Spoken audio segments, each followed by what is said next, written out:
jangan bakar.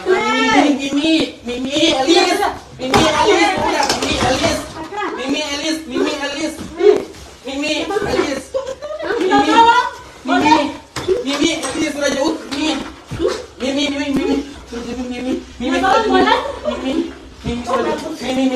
Mimi lapor sudah. Mimi sudah.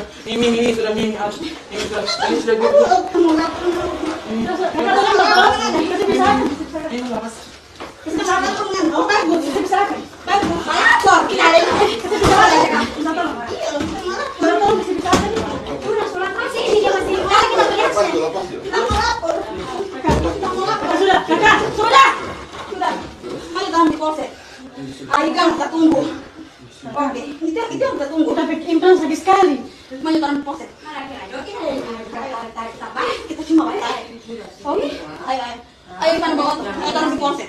Aduh, kita implan sakit sekali. Ayo bawa tuh. Kakak makasih. Tadi akan letakkan yang di situ. Lihat aja. Ivana aja Ivana. Ini sir. Ayo Ivana. Bawa tuh. Iyo, no mau lapor supaya masuk penjara ya. Mau nilai pesaksi ya. Mau nilai pesaksi. Ayo. Biar dia diam sendiri. Gak usah bawa campur. Sudah.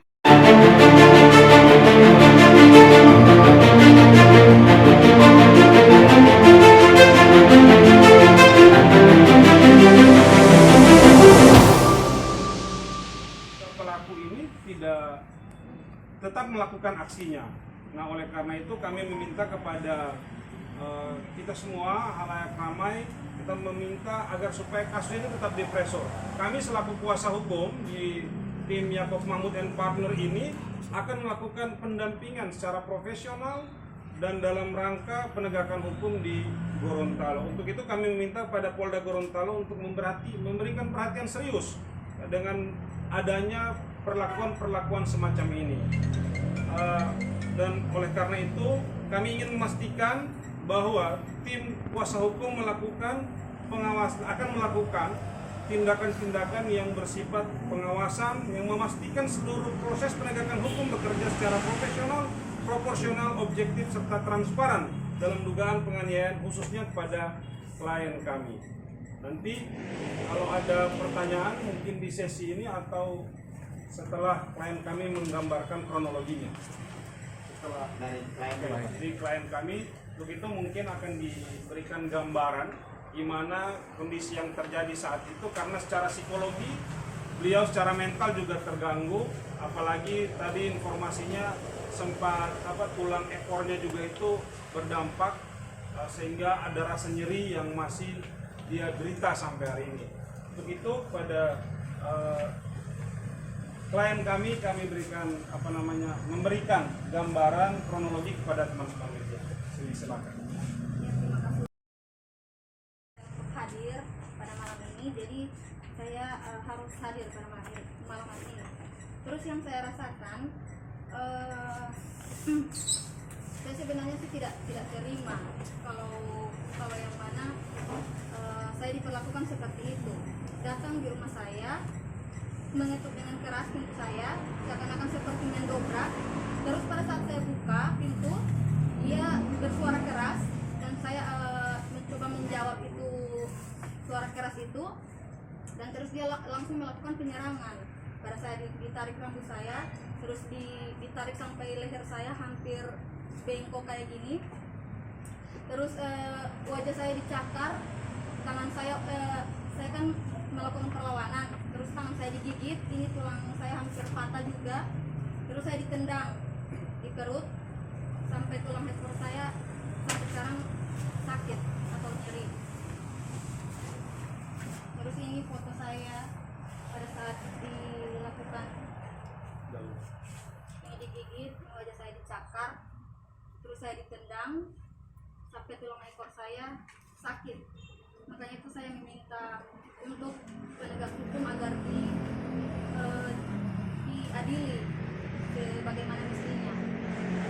Kita masyarakat biasa ini kan harus meminta kalau yang mana penegak hukum itu benar-benar diadili.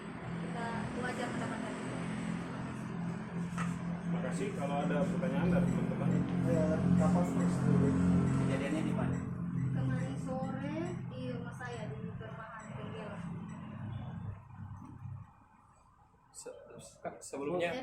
Sebelumnya memang sudah mengenal pelaku atau bagaimana hubungan dengan pelaku sebenarnya seperti apa? Teman.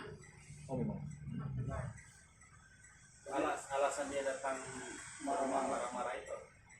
Marah-marah karena dia tidak terima kalau saya klarifikasi lewat live itu. Katanya kalau saya klarifikasi, dia akan cari saya di rumah saya, berarti memang sudah ada perencanaan untuk melakukan tindakan kekerasan itu. Bu, dari si pelaku ini kan sebelumnya dia melakukan live itu, yang di live itu membicarakan tentang keburukan, apakah ada hubungan bisnis atau apa yang dibicarakan itu, atau memang menyerang pribadi di live itu? Pribadi ya?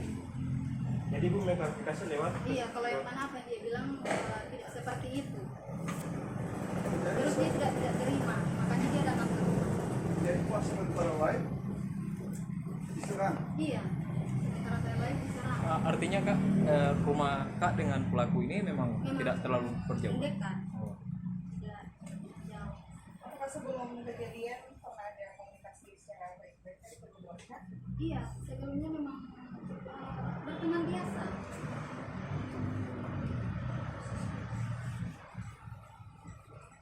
Ini ada pertanyaan lagi dari teman-teman.